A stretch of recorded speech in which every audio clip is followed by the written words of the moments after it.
He put his hand on the knob, then looked back over his shoulder for a second before turning it and opening the door. A gust of wind came rushing out, blowing past him. Darkness and the same growls like a bunch of dogs all at the time, blew past him, along the hallway, then down the stairs after Ryan. He heard Ryan scream in terror.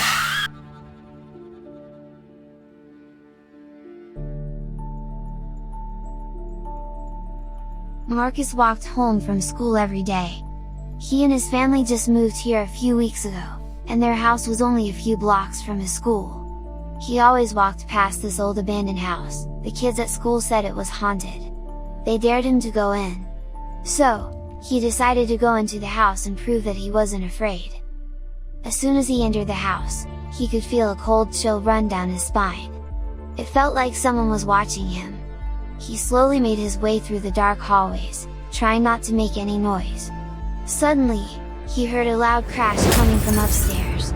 He nervously went up the stairs, but when he got there he saw nothing but an old broken mirror on the floor. He started to feel uneasy now and decided it was time to leave. As he turned to leave, something caught his eye. There was a door at the end of the hallway, that he would swear hadn't been there before. He slowly approached it and opened it. On the far side of the room was a dark mound of what looked like old clothes. The mound moved slowly and what sounded like several dogs, growling all at once came from it. Marcus turned and ran as fast as he could out of the house. He felt like something was chasing him the entire way out. He didn't stop running until he got home. He told his mom what happened. She said that wasn't a very good idea, but it was probably just a stray dog. Marcus knew what he saw and heard was not just some stray dog. He knew he had encountered something much more sinister in that old abandoned house. Something that was definitely not human. The next day at school, Marcus told the other boys that he had gone into the old house and what he saw and heard in there. They told him he had made it all up. They didn't believe he had gone in there. One of the boys said that he had been in the house several times and there wasn't a door at the end of the hall. The other boys that had been in the house agreed with him. Marcus said, "I'll prove it to you, let's all go there today after school. I'll show them that I hadn't made up anything, and that what I told them was real." When school got out, Marcus and only two of the other boys, Matt and Ryan, headed off to the old house. They walked up in front of the old house and Matt told them, "I just remembered, my mom said I had to come straight home today to get my chores done, so you guys will have to tell me about it tomorrow." Matt turned and headed back towards his own house. "I think Matt was just scared," Ryan said. "He's only ever been in the old house once before and he was really freaked out afterward." "Well, let's do it then." They both headed in. The front door would only open enough for them to just squeeze through. It was dim inside, because of the heavy curtains, mostly covering the windows. They both stood there for a minute letting their eyes adjust, then started up the stairs. When they reached the second floor, Marcus looked to the end of the hallway and was surprised to find that there wasn't a door there. That's strange, there was most definitely a door right there, at the end of the hall. Ryan told him, "Yeah, that's what I said, I've been in here lots of times and there has never been a door there. Yesterday, I was downstairs, then I heard a noise coming from up here. I went into this room." He pointed and started walking to the room straight ahead of them. "I figured the noise had been this mirror falling and breaking." "You mean that mirror hanging on the wall?" Ryan pointed to the mirror hanging on the wall to the side. "But, it was laying on the floor, broken into pieces yesterday. I guess you made that up too." Ryan turned and headed out of the room. Marcus stared at the mirror, and the floor in front of it for a few seconds, then turned and followed him out. Just as he stepped out of the room's doorway, a loud boom, then crash, came from the room behind them. Both boys spun around instantly, then looked around the door. The mirror was laying on the floor broken into pieces just like he had seen before.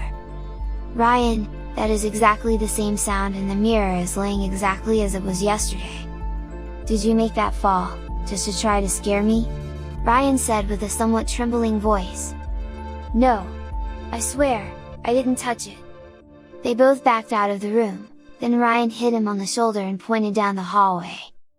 There at the end of the hallway was a door, that they both agreed had not been there a few minutes ago. The door, it just appeared. We both know that door wasn't there before, right? Marcus asked. What are you doing? Ryan asked as Marcus started heading down the hallway towards the door. I've got to see if it is in there again. The dog or whatever it was. Come on, Marcus told him. No way, I'm not going in there, Ryan said as he turned and ran down the stairs. Marcus slowly made his way down the hallway to the door. He put his hand on the knob, then looked back over his shoulder for a second before turning it and opening the door. A gust of wind came rushing out, blowing past him.